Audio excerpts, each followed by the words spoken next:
community members use the power of prayer to support a Rockford redevelopment project. They hope it helps the deal overcome some final obstacles. Travel between Rockford and Chicago could get much easier in the coming years. IDOT and Metra are working together to make it happen. Plus, Tuesday marked 1 year since 7 people were killed at a Highland Park parade. One Chicago area lawyer fights gun violence in a new way. Good evening, I'm Mimi Murphy. And I'm Eric Wilson. Rockford's Barbara Coleman redevelopment project will be on the table at the next city council meeting. There's still some questions about the deal getting final approval. Jess Lipson spoke to some advocating for a labor agreement. Jess, why do some think this is necessary?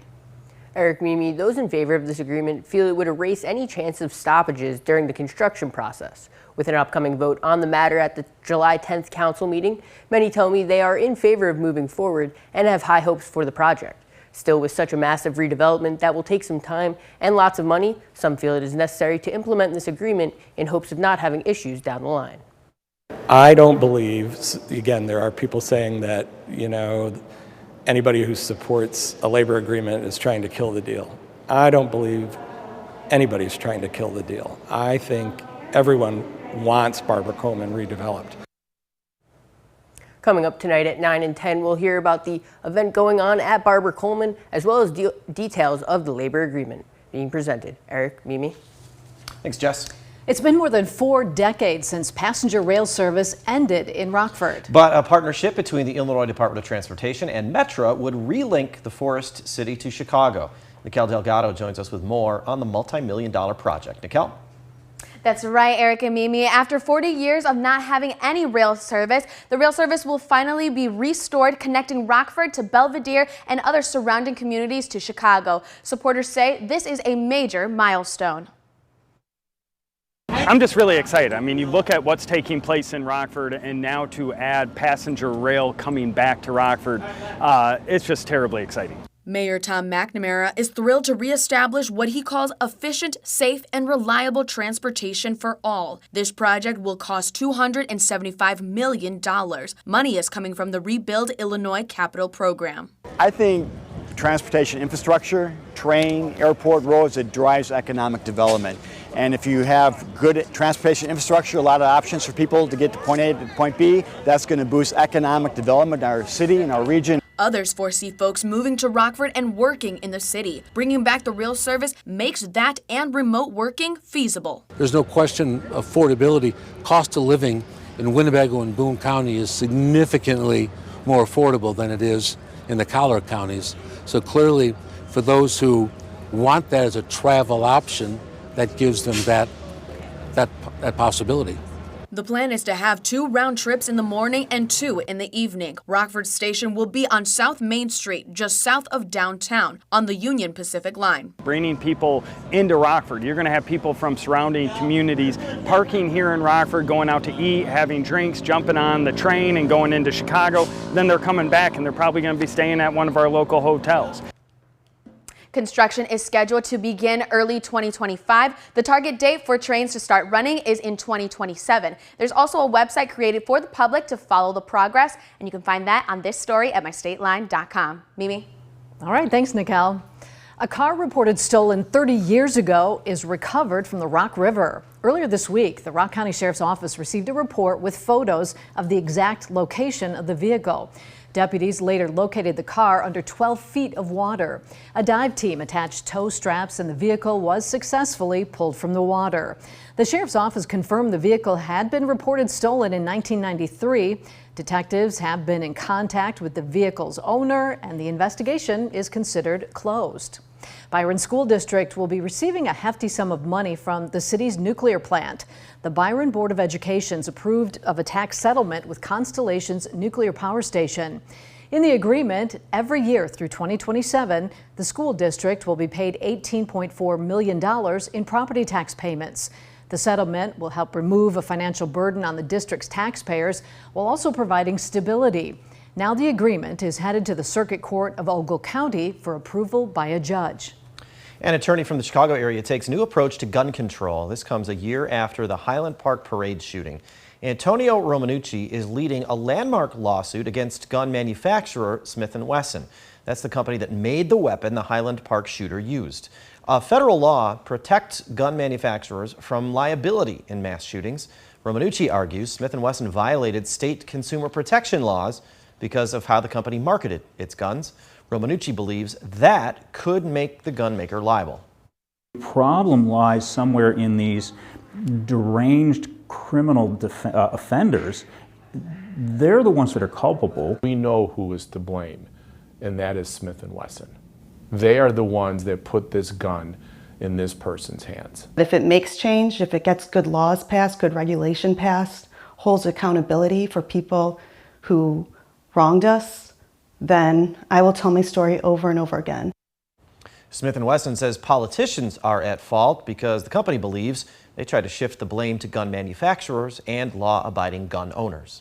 The restarting of student loan payments is already leading to new scams. The Better Business Bureau warns that con artists are targeting students with false promises of loan forgiveness and financial aid. Some will create fake email, texts, and websites with bogus offers. Some will even call and claim they're from the federal government. The Better Business Bureau advises students to beware of unsolicited help, don't pay any fees up front, and never share sensitive information. They say if you really need help, go directly to the loan servicer or Department of Education. The Shed Aquarium's debuting a brand new exhibit of its tiniest creatures. It's called Plankton Revealed. This exhibit is all about the culturing of microscopic plankton that provide food for many species throughout the aquarium. Guests will get a magnified look at these tiny organisms to see how they live. The aquarium says this is a way to bring the bottom of the food chain to the forefront. Without the tiny microscopic phyto or algae, without that phytoplankton, you could not have those tiny little critters. From those tiny little critters, you could not raise baby fish. And from baby fish, you can't raise bigger fish, and bigger fish all the way up to sharks and whales. So it really is this tiny concept with a giant impact. Plankton Revealed is also the Shed's first bilingual display with Spanish translations throughout. The exhibit is included in the regular admission, and it's open right now. A messy Northern Illinois tradition looks for teams to get down and dirty. Registration's open for Keep Northern Illinois Beautiful's annual mud volleyball tournament. The event started in 1981. 24 outdoor volleyball courts are flooded for the matches. Registration ends at 5 p.m. July 31st. It costs $250 per team. If you want a link to sign up, check out this story on our website, mystateline.com. This week's destination in Illinois is the Quad Cities. Moline's Fifth Avenue Market offers visitors a little bit of spice. Lindsay Tobin shows us Mercado's commitment to their community and culture. Summertime is full of fairs and festivals, but Mercado on 5th offers something unique to Illinois. Every Friday, we celebrate the Hispanic culture with vibrant outdoor markets, food, and entertainment for all. Let's go take a look. Mercado on 5th means market on 5th Avenue, right here in Moline. It is a Friday night market from 5 to 10 p.m.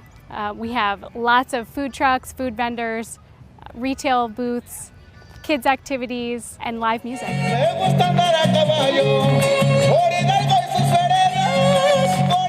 When Maria's late grandfather, Bob Ontiveros, started Mercado, he envisioned a gathering space for his community that could also spur economic growth within. It's one of the first events that help enable minority businesses and help create minority businesses from the start, from the scratch. Thank you for supporting us. Much more than just an event, Maria and her staff provide year-long training, workshops, and grant money to help ignite these entrepreneurial businesses. We started back in 2016 with one taco truck. In the last 7 years, we've helped to start over 60 new businesses, mostly minority-owned. A lot of the vendors that we serve have had dreams for years of starting their own business, and it makes us so proud to see their dreams come true here at Mercado. Walking through the market, you'll see colorful murals, handmade accessories, dancing on the streets, and of course, the food. Mango on a stick, pupusas, handmade tortillas, fresh juices, just to name a few.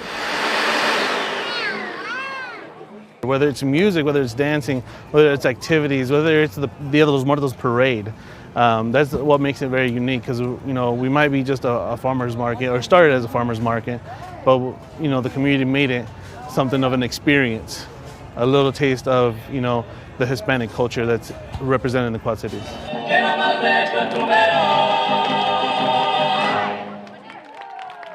You don't have to go far to enjoy the most colorful festival of this summer. For more information, go to mercadoonfifth.org. With Destination Illinois, I'm Lindsay Tobin. Now, your first warned weather forecast from meteorologist Jordan Wolf. Well, we're out here live for another edition of Weather in Your Backyard, and I'm here with Tom Larson, one of our hosts for the afternoon. He's also with the Cherry Valley Men's Club, and you told me earlier that you have on the entrance to Cherry Valley along Mill Road, there's the flags that have been going up, and some of the other additional things that are going in there is some memorial pavers. And you tell me a little bit about what those are and what they mean to you. Well, 3 years ago, one of our members had a vision of honoring veterans, so we thought a flag memorial would be beautiful when you come into Cherry Valley, because there was nothing there in that space. So our club, we started to raise money, to put the flags in, the poles, do some of the landscaping. Second phase, we put in a lot more landscaping, and this third phase now we're putting in brick pavers. So you can have a engraved brick, honoring a veteran or anybody else in your family. And so that's our big push right now, is we're selling bricks, and hope to wrap this up, the first phase of that, the 1st of August. So we can get those down, get those done with all the rest of the landscaping. Then we'll be doing more pavers as time goes on. And how much do these brick pavers cost? They're $150 just for a plain brick paver. If you want to have a emblem from the service, if it was Marines or Navy or whatever like that, or American flag, that's $10 extra. Perfect. And does this mean anything special to you in particular to have something like that? Well, yeah, I'm always...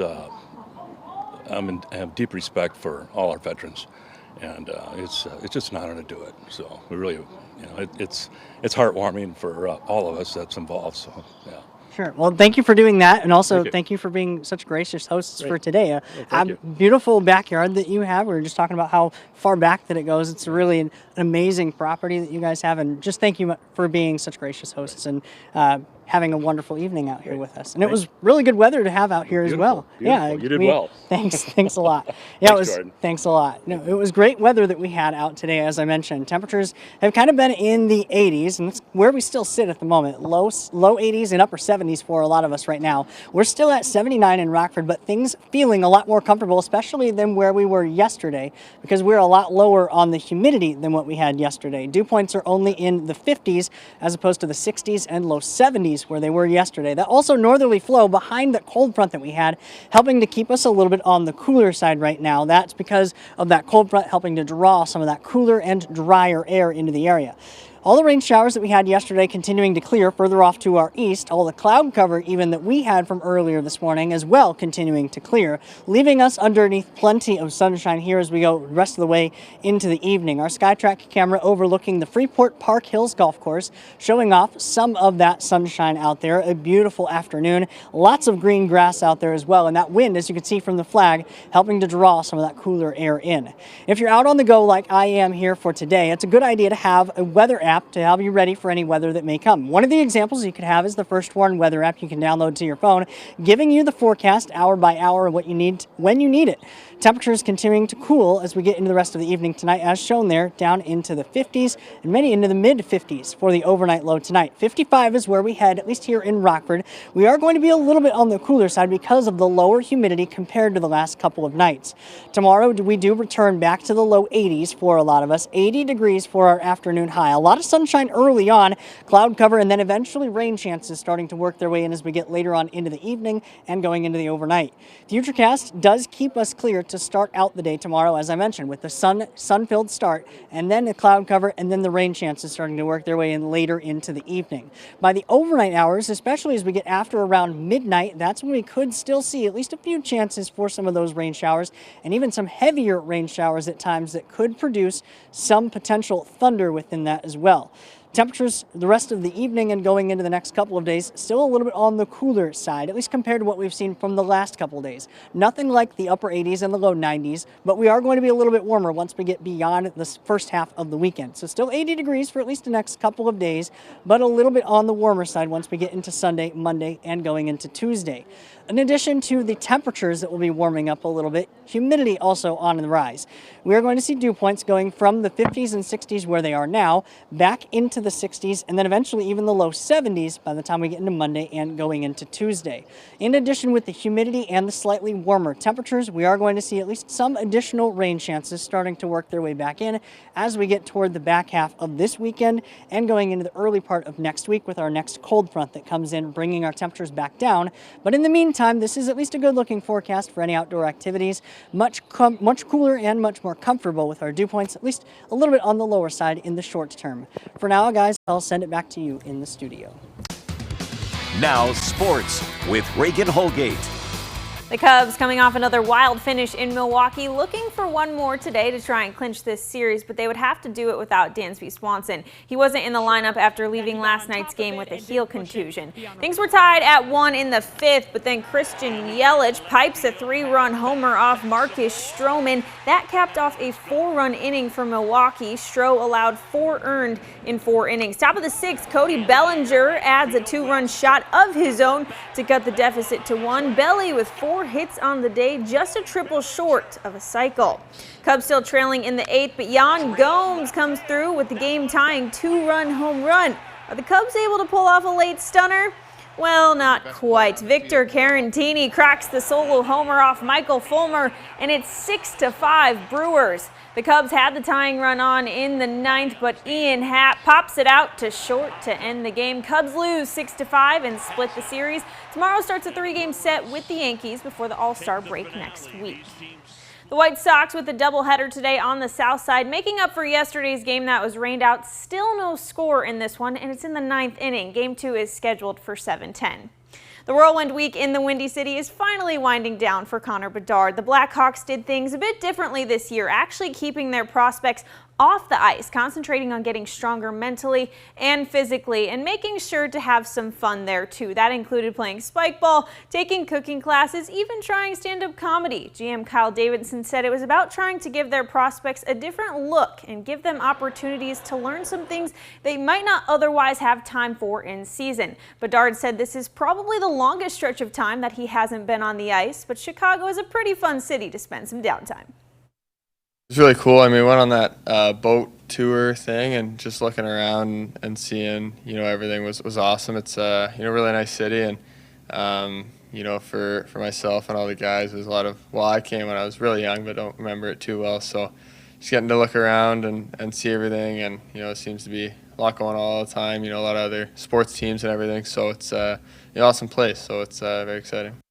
Following this week of camp, Bedard will head back home and continue training before he comes back to Chicago for training camp and the start of his NHL career. Well, it was a perfect evening for any outdoor plans. Temperatures today have been in the upper 70s and the low 80s. A lot more comfortable with less humidity from the last couple of days. Skies have been clearing out, and they continue to clear on the First Warn Interactive Radar from Rockford Auto Glass and more on our website, mystateline.com. Temperatures tonight falling down into the mid-50s. We do return to the low 80s by the time we get into the day tomorrow. Late tomorrow evening going into the overnight hours is our next chance for rain. And then early next week is when our temperatures start to rise back into the mid and upper 80s. Thanks, Jordan. Thanks for watching. Stay safe.